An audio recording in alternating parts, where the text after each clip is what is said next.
আসসালামু আলাইকুম। আজকে সারাদিনে বেশ কিছু বিষয় আমাদের নজরে এসেছে যে গণমাধ্যমের কর্মীদের পেশাদারি কাজে বাধা প্রদান এবং রাস্তার মধ্যে আমরা যে মোবাইল চেক করার মতো প্রাইভেসি লঙ্ঘন এবং ট্রাফিক কন্ট্রোল নিয়ে বেশ কিছু অভিযোগ আমাদের মধ্যে এসেছে। আমি প্রথমেই বলতে চাই যে আমরা নির্যাতকের পরিবর্তন চাইনি, আমরা নির্যাতনেরও পরিবর্তন চেয়েছি। আমরা যেই আমাদের মধ্যে এতদিন আমাদের দেশে যে বিদ্যমান যে সমস্যাগুলো ছিল, এই সমস্যাগুলো যারা সৃষ্টি করত, আমরা তাদের পরিবর্তন শুধুই চাইনি, বরং সমস্যাগুলোর পরিবর্তন চেয়েছি। ছাত্রলীগ যেভাবে আমাদের ফোন চেক করে দেখেছিল যে আন্দোলন সংশ্লিষ্ট কোনো ছবি আছে কিনা, এবং তারা আমাদের শিক্ষার্থীদের উপরে নির্যাতন করেছে ফোন চেক করার মধ্য দিয়ে, এবং সেটি প্রাইভেসি লঙ্ঘন হয়েছে, আমরা তখন সেই বিষয়টির প্রতিবাদ জানিয়েছি। কিন্তু আজকে আমরা দেখেছি যারা বৈষম্য বিরোধী ছাত্র আন্দোলনের পরিচয় দিয়ে তারা বিভিন্ন মোড়ে এই যে ফোন চেক করে মানুষের প্রাইভেসি লঙ্ঘন করেছে, যেটিকে আমরা অত্যন্ত নিন্দনীয় কাজ মনে করছি এবং সেটির আমরা প্রতিবাদ জানাচ্ছি এবং তাদেরকে আমরা হুঁশিয়ার করে দিতে চাই, আপনারা এই ধরনের কাজের আর কখনোই পুনরাবৃত্তি করবেন না। কারণ এই ছাত্রলীগীয় কায়দায় যে কাজগুলো হয়, আমরা সেটিরও কিন্তু পরিবর্তন চাই।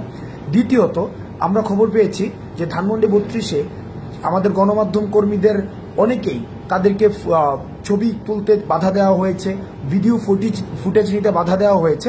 আমরা বিশ্বাস করি গণমাধ্যমের অবাধ স্বাধীনতা থাকা প্রয়োজন, এবং যারা মত প্রকাশ করতে চায় এবং যারা দ্বিমত প্রকাশ করতে চায়, উভয়ের স্বাধীনতা নিশ্চিত করা প্রয়োজন।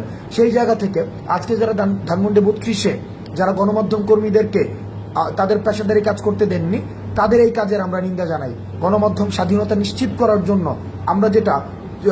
আমরা ফেসিস্ট গভর্নমেন্টের সময় আমরা যেটি দেখেছি যে গণমাধ্যমকে স্বাধীনভাবে কাজ করতে দেয়নি, সেই কাজের পুনরাবৃত্তি আমরা এখন আর চাই না। গণমাধ্যমের স্বাধীনতা উন্মুক্ত করা হোক।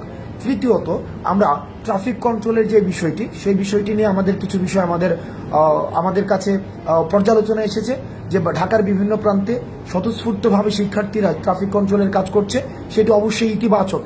কিন্তু 2 কিলোমিটার একটা রাস্তায় যদি 5 থেকে 6 বার সেখানে ট্রাফিক চেক করা হয়, সেটি মানুষের বিরক্তির পর্যায়ে পড়ে। সুতরাং যারা বিভিন্ন পয়েন্টে ট্রাফিক কন্ট্রোলের কাজ করছে, তাদের প্রতি অনুরোধ থাকবে, আপনাদের কাজটি অনেক বেশি মহৎ এবং অনেক বেশি মহান, এবং এই ক্রান্তিকালীন সময়ে আপনাদের অবদান অনস্বীকার্য। কিন্তু আপনারা নিশ্চিত করবেন আপনারা যাত্রীদের সাথে এবং ড্রাইভারদের সাথে এমন কোনো ব্যবহার করবেন না যাতে করে আমাদের বৈষম্য বিরোধী ছাত্র আন্দোলন বা আমাদের রাষ্ট্র সংস্কারের যে কাজটি শিক্ষার্থীরা স্বপ্রণোদিত হয়ে করছে, সেটিকে কোনোভাবে প্রশ্নবিদ্ধ করা যায়।